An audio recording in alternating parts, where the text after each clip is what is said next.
Of a fallen Army captain gained overnight fame after speaking at the DNC last week, where he denounced Trump's immigration policy. One America's Vanya Beltran takes a deeper look into the man and breaks down the ties he has to the Saudi government and the Clintons. At first glance, the Khans, who caught national attention after their speech at the DNC, seemed like an average Gold Star family, but that couldn't be further from the truth.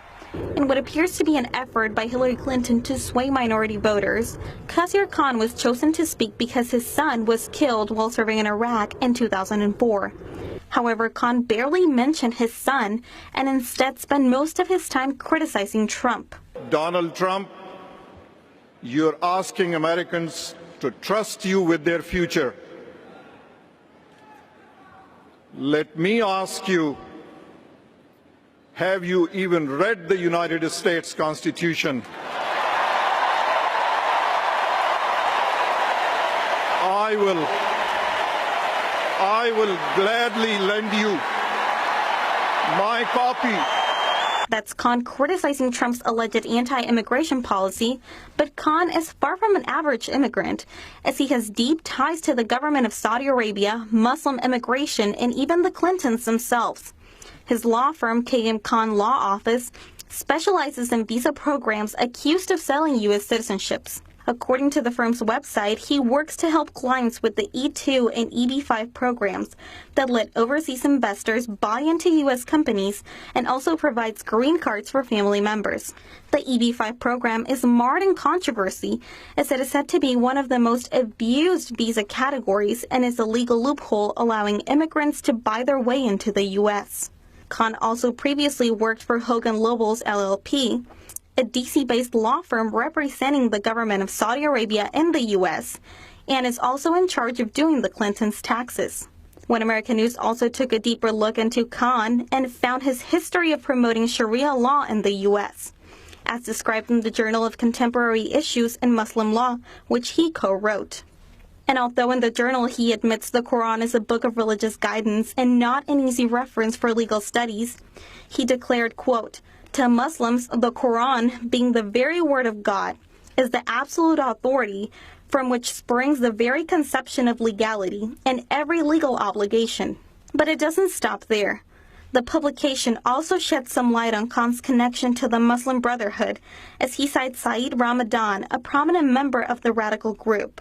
Donald Trump has denounced Khan's comments as well as his recent round of interviews, accusing Khan of trying to drive away attention from the main problem, which is radical Islamic terrorism. Vanya Beltran, One American News. While Clinton is known for being a trailblazer herself, she's surrounded by a fierce circle of female advisors who make up a large part of her team. Huma Abedin, one of Clinton's closest and perhaps better-known advisors, is expected to have a top-level gig assisting her boss in a future presidential campaign. Abedin began working for Clinton as a White House intern when she was just 20 years old, and eventually became the former First Lady's traveling chief of staff during her campaign for the 2008 Democratic presidential nomination.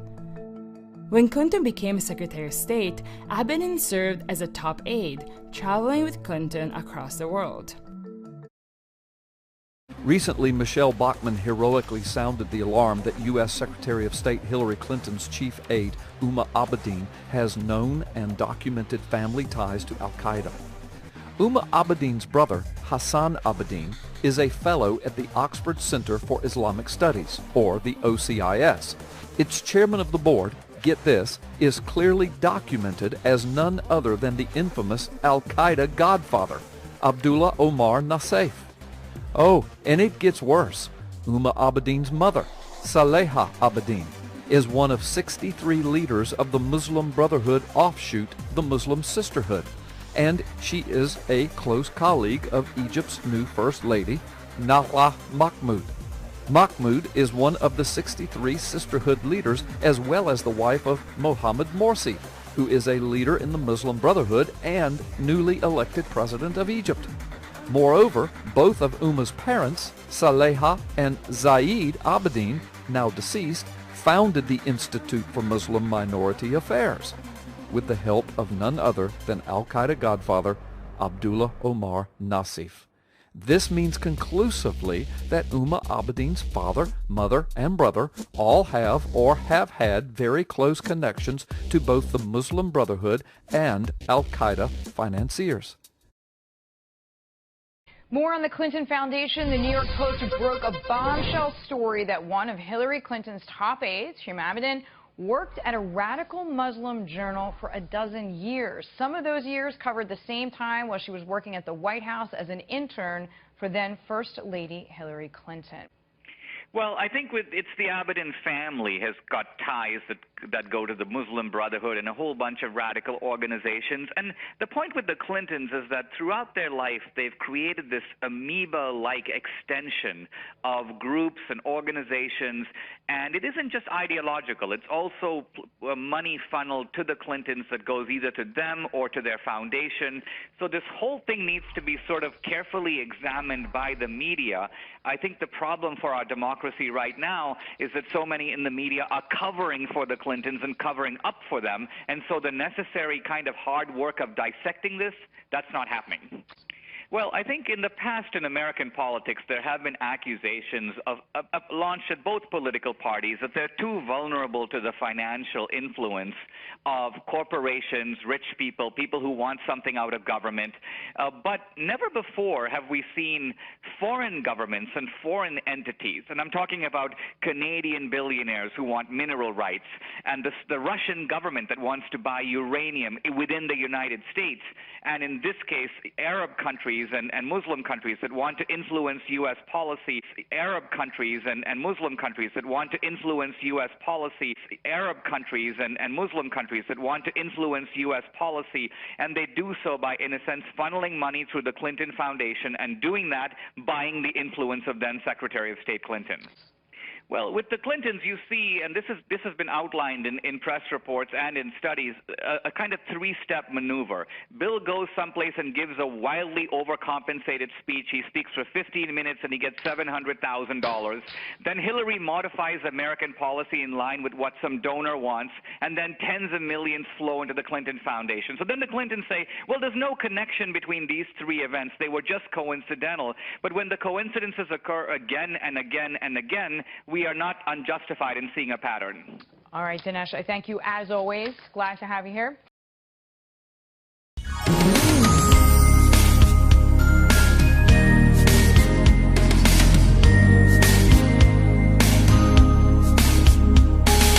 Come on, baby, by the lines all these years. Clapper, baby, he's our guy. The Muslim Brotherhood is largely secular. Even though we try to hurt you, still I get to work with Hillary to infiltrate your Washington, to fill this place with Islamists. I'm only Huma, Department of the State. Huma, restore the caliphate. So many times we've tried to bomb you. So many times our phone calls you would trace. We had to change the way we deal. No one would suspect me in this place. I'm only Huma, Department of the State.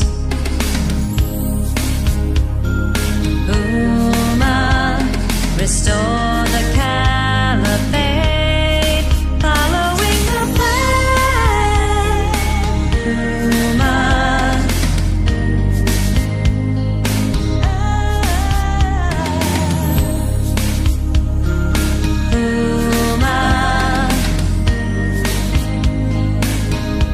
Please forgive me.